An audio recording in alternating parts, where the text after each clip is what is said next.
Welcome back to the Lion's Den. Today, obviously, things are a little bit different because, well, one, I have a lot going on in my life, and two, I wanted to switch things up just a little bit. So today, I'm sitting in my front yard.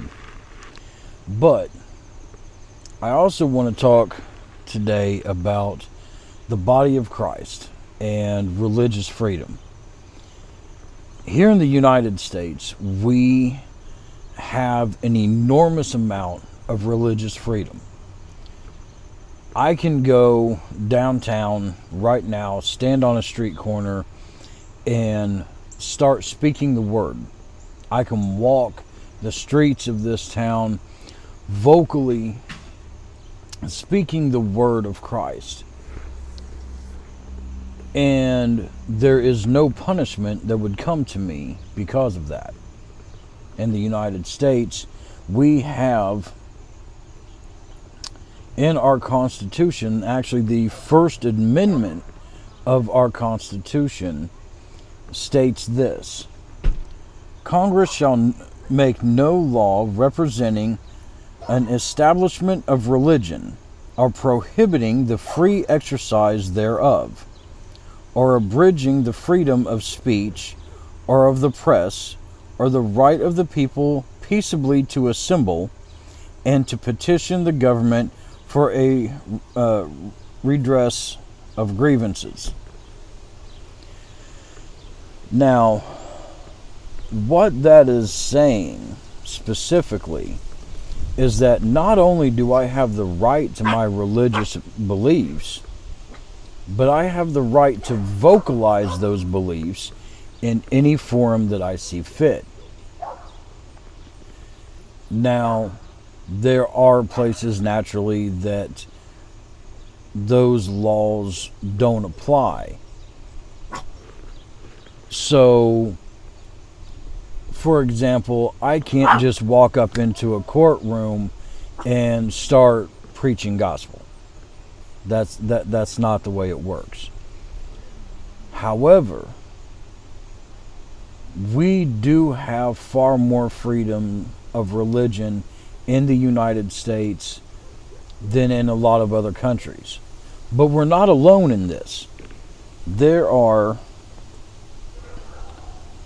the top 10 nations in the world for religious freedom, going from 10 to 1, according to usnews.com. The top 10 going in order, 10 to 1, is Sweden, New Zealand, Denmark, Belgium, United Kingdom, United States, Australia, Norway, Canada, and the Netherlands. Those are the top 10 countries in the world that have some form of religious freedom, whether it's written into their constitution or whatever. People in those nations are able to observe their religious rights. In the United States, we believe that our rights are given to us by God and protected by our government. In other countries, our brothers and sisters do not even come close to having that same type of protected rights. The 8 worst countries in the world for religious freedom are as follows: Burma, which I believe there was a name change to that country; China,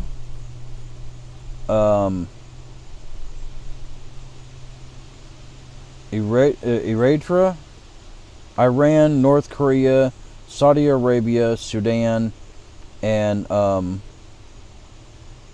Uzbekistan.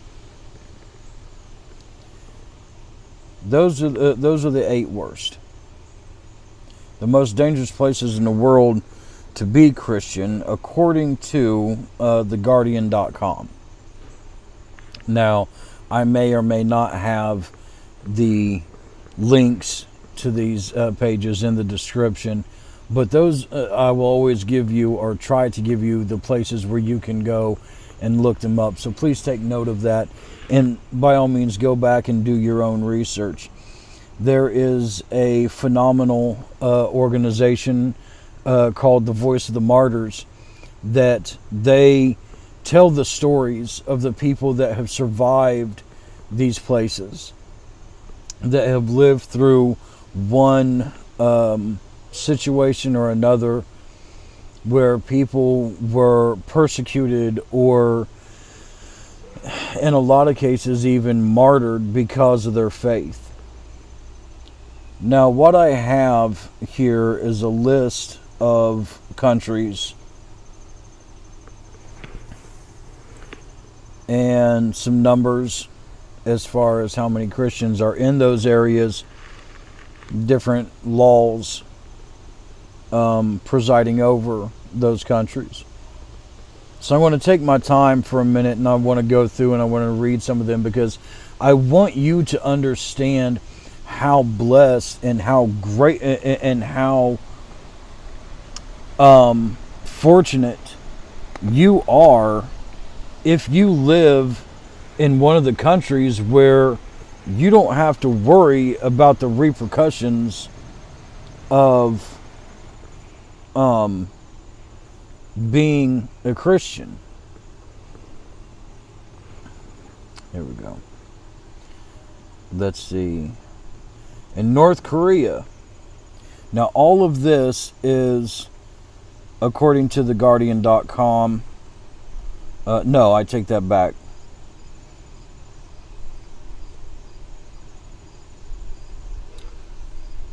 What the information that I'm about to give you can be found at indexoncensorship.org. Again, that is indexoncensorship.org. You can find all of the following information, and I may not go through every single country.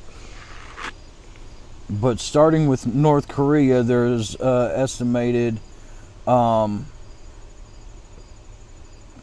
see here, there's 25.2 million individuals in North Korea. Out of that, there's roughly 300,000 Christians.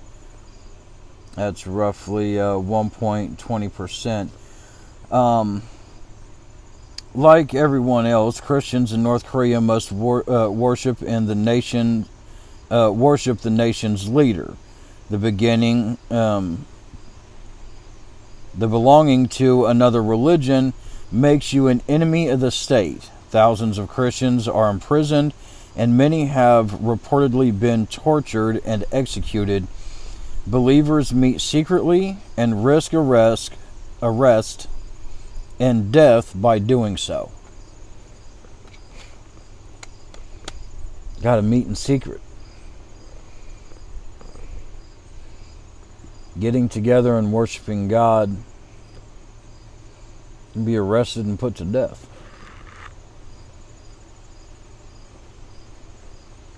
Let's keep going. Somalia. Islam is the state religion, and converting to another religion is illegal. The Islamist group, Al-Shabaab, has stated that it wants to rid Somalia of all Christians, and people suspected of following the faith are likely to be killed on the spot. Many meet in secret or do not meet at all and cannot own Bibles. How amazing is it that even without a physical Bible, you have those that struggle to live a Christian life. They don't have a map. They don't have anything other than their love for God and their willingness to die for Him. And they just do what they believe a Christian should do. They live how they believe a Christian should live. It's amazing. In Iraq, many Christians fled Iraq after the fall of Saddam Hussein. as persecution escalated, as Islamic State has taken control of large parts of the country, Christians and other minorities have been forced to convert, pay a punitive tax, or be killed. An estimated 100,000 people fled their homes in Mosul, a city in a largely Christian region in northern Iraq. My apologies. As ISIS advanced on the region in late 2014, there have been public execution-style killings of Christians by ISIS, some of them recorded and broadcast for propaganda purposes, and most churches have been demolished. Syria. An estimated 700,000 Christians have fled Syria since the start of the civil war in 2011. Parts of the country have been claimed by ISIS. Christians are often abducted and killed.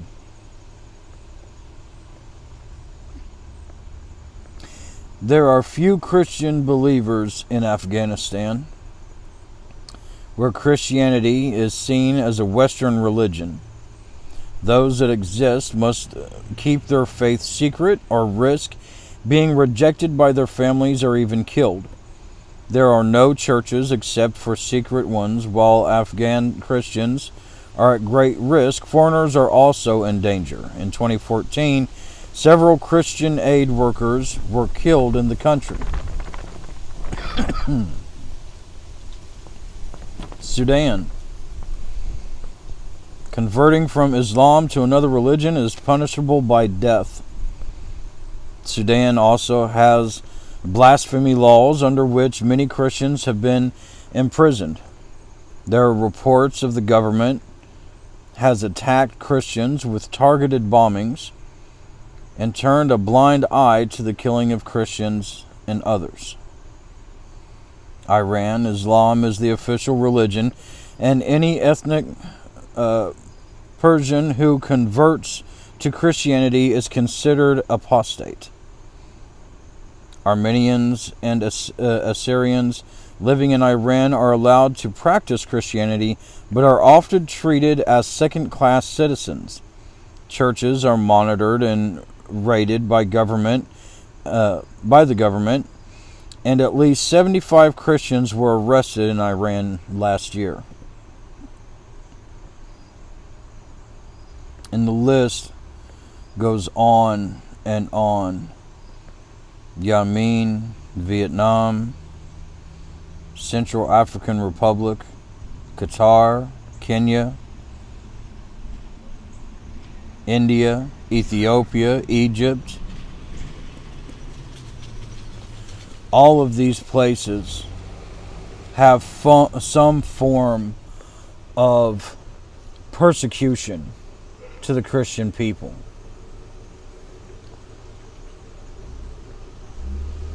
Most of them death, imprisonment, torture.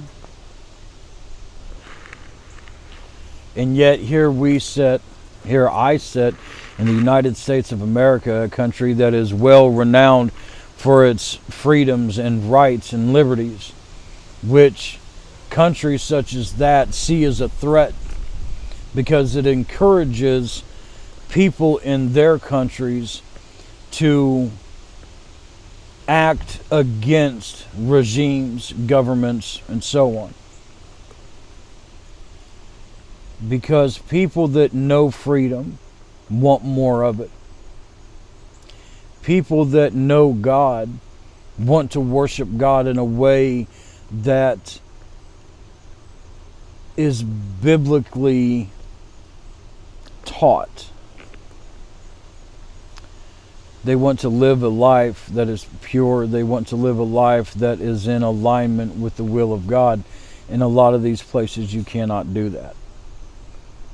So for those of us that live in these countries where we have such amazing freedoms, We need to stop taking those freedoms for granted. We need to stop treating our religion as if it's another jacket that we throw on. We don't like this one, we take it off and we put another one on.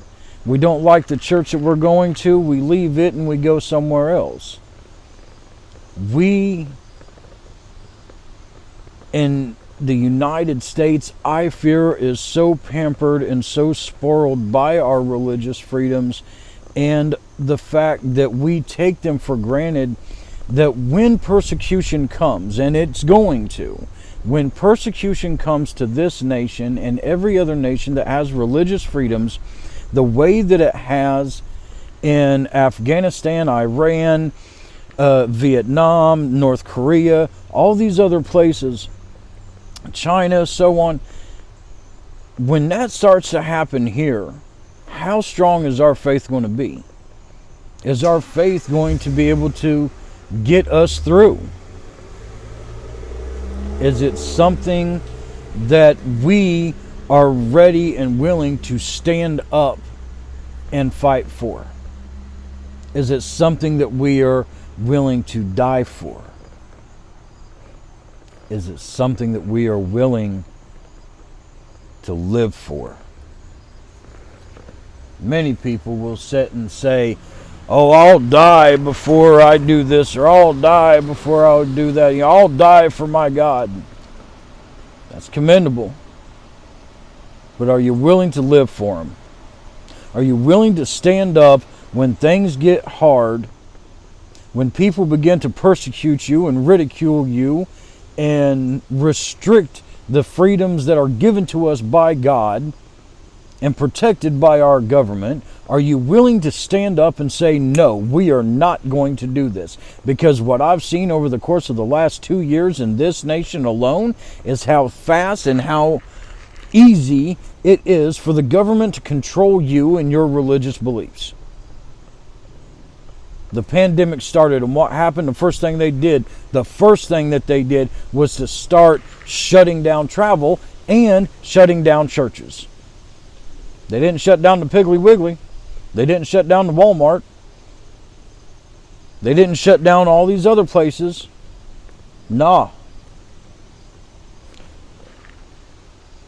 Gathering as a Christian people is just as vital as going to the supermarket. Even more so. This body is going to fade. This body is going to die. But my soul will live on forever. It's just a matter of where and with who. The time is coming, everybody, when our government is going to start restricting our religious freedoms. They're already doing it. It's already happening. And this is not a conspiracy theory, none of that crap. How many church doors were locked? How many congregations were forbidden from gathering together? How many people were arrested and put in jail for gathering in a parking lot well over 6 feet apart to hear the message? To gather together as a family, to learn, to rejoice, to give thanks to God for still being alive. And here comes the police and the government officials and the mandates and all of these other things that decimated congregations. And I can't help but wonder if that was not the intent of the entire thing, to decimate the number of the congregations. Because during this pandemic, so many people stopped going to church. And when churches opened back up, how many people actually went? How many people have went back? Not as many. Because they're afraid. The government has installed fear into the hearts and minds of Christians and non-Christians alike. And when the people say it's time to get back together, it's time to enjoy our religious freedoms once again, that fear that the government has successfully installed in all of us to some degree or another has taken over, and people have stopped going. Why go to church if I can just sit in my easy chair and watch it on TV or watch it on the internet?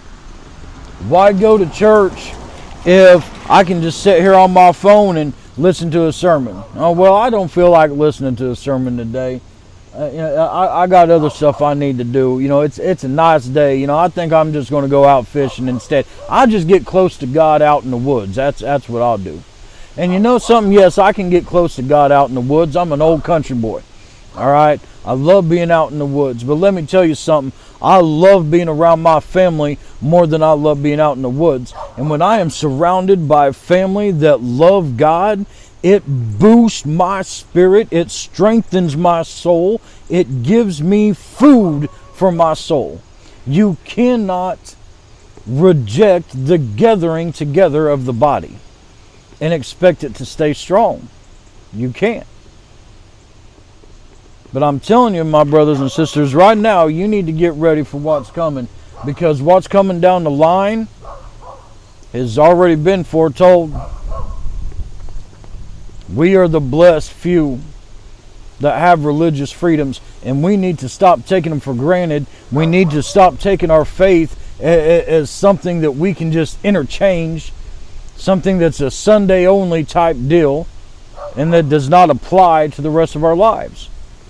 If you are a true believer, then you need to get rock solid in your faith, and you need to get ready for what's coming. You need to ask yourself, how far are you willing to go to keep the faith? Are you willing to die for your faith? Because that's what's coming. We see it all around the world. Don't think that it can't happen here.